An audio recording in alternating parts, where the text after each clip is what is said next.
Hey everybody, welcome back to another devotional here at First United Methodist Church. Again, my name is Jason, and today I just kind of want to talk for a few minutes about how sometimes, well, not sometimes, God always has a plan for us. And sometimes when we get in trouble, that plan was already set in place before we get in trouble. I'm going to start by reading from Day 1 by Matthew West.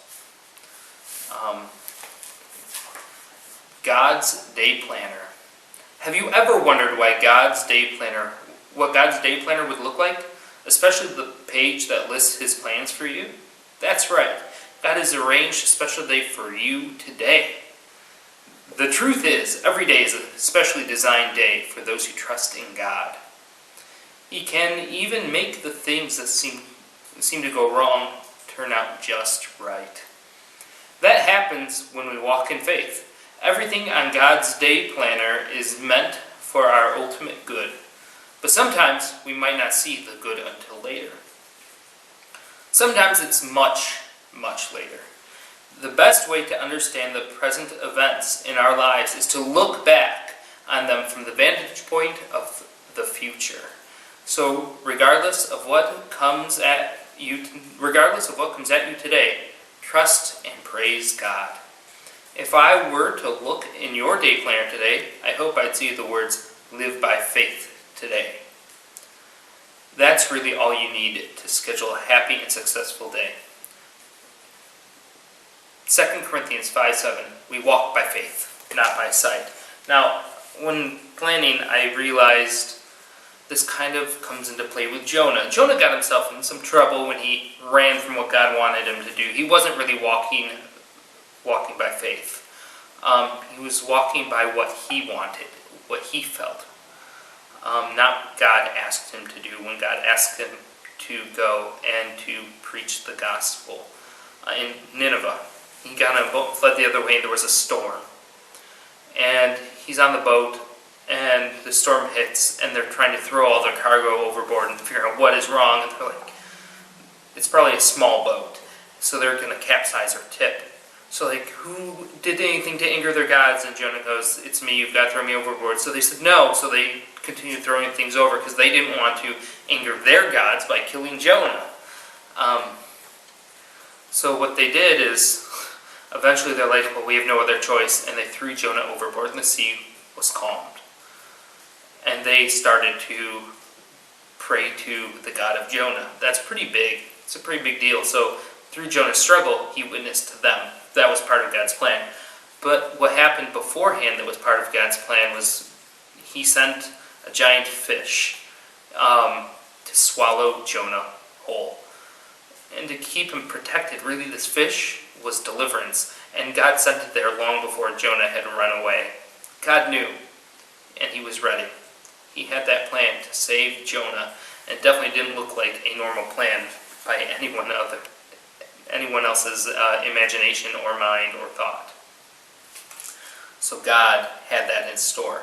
So all through that story we hear God's plan, and it was before that and it continues after that. But God's plan was to use Jonah to witness to the people on the boat in the middle of that storm, and his plan included a fish swallowing Jonah whole. I want to read one more story from Day 1. God's purpose or your plans. A young woman shared her story with me. How she'd worked so hard and planned everything out so she would be able to get her dream job. Well, just before beginning her dream job, she decided to take a missions trip. Here's what she wrote. During those 10 days in Ghana, God broke my heart for ministry. I could no longer see myself working in the States. I knew what God's plan for my life was. At the end of the month, instead of pursuing my dream job, I have a new dream. And I would be heading to the mission field in Africa. I'm scared of what this means for my life, but I'm excited to be living in the center of God's will. Choosing to forego your own plans for God's purpose can be scary, uncertain, uncharted territory from our perspective. But the single most fulfilling place you'll ever find yourself is in the center of God's will. Lay down your own plans today, go to God, and ask Him to show you your true purpose on this earth. It may be different from what you expected, but if you make the choice to pursue what He calls you to, you will find the life you were born to live. Now, years ago in high school, I decided I wanted to be an artist. I wanted to work alone. I didn't want to deal with people. And then I went to college, and I had to work at an after-school program because I needed a job. And I worked at middle school, and I thought, I'm actually enjoying working with middle schoolers. So I thought maybe I'll go to school maybe I'll change my major to adolescent education and teach junior and senior high. And I worked at a summer camp and loved working with the teens there even more. Well, after 2 summers, there's a band that traveled our area called Captive Freed through the organization Youth Encounter. And they convinced me to apply, and I was a people pleaser, so I said I would. And then I go, and I didn't think I'd get in. I don't play an instrument. No one wants me to sing into a microphone, and I don't know anything about sound. How would God use me? Well, I went through the application process, filling out essay after essay, interview after interview, and it was a long, drawn-out, several months long process. And eventually I got my letter of call, and I began to wonder, does God really have a plan for me? Because why would He plan this? And I started to doubt God. But I went through with it, acting excited around other people, because I didn't want them to know I was truly afraid. I didn't want to do this. I didn't think I'd be any good at it. And I get there, and we had a month-long training where I was taught pretty quickly, actually, how to play bass. And God definitely used that in ministry. And I learned the aspects of what real ministry is, and that's building relationships. And through 2 years with youth, it's supposed to be 1 year on that mission trip, it turned into 2. And through that, I realized I wanted to work with youth, which ultimately led me here to First.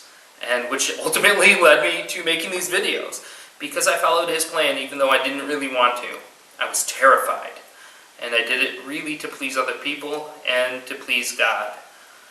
But I don't always do that successfully. Sometimes I look at my own selfish desires and don't try to please God. But I was in the center of His will, and it's where He needed me to be, which is where I needed to be. I want you to remember, if you find yourself in the center of God's will, no matter what struggles come your way, you will be able to see Him. And that's where peace comes from, being able to find God in the midst of struggles, in the midst of fear, in the midst of suffering.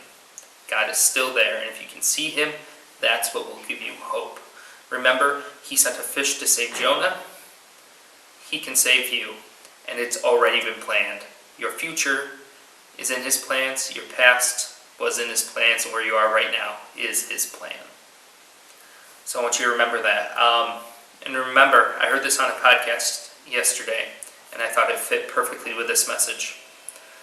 That what happens today is training for what will happen tomorrow and beyond in your life. That's not the exact quote, but it's close.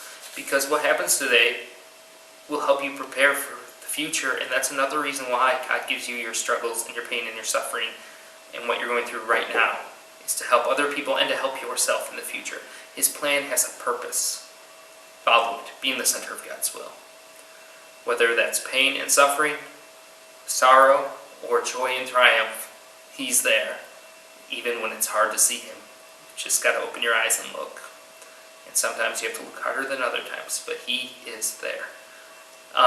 Comment below if you want to share any stories of how you've seen God work, even if you've seen it long after the fact. You didn't notice at the time that God was working, but you saw it later. Please comment below. We would love that. Also, subscribe to our YouTube channel. We would also truly appreciate that. So God bless you all. Hope you're having a wonderful day.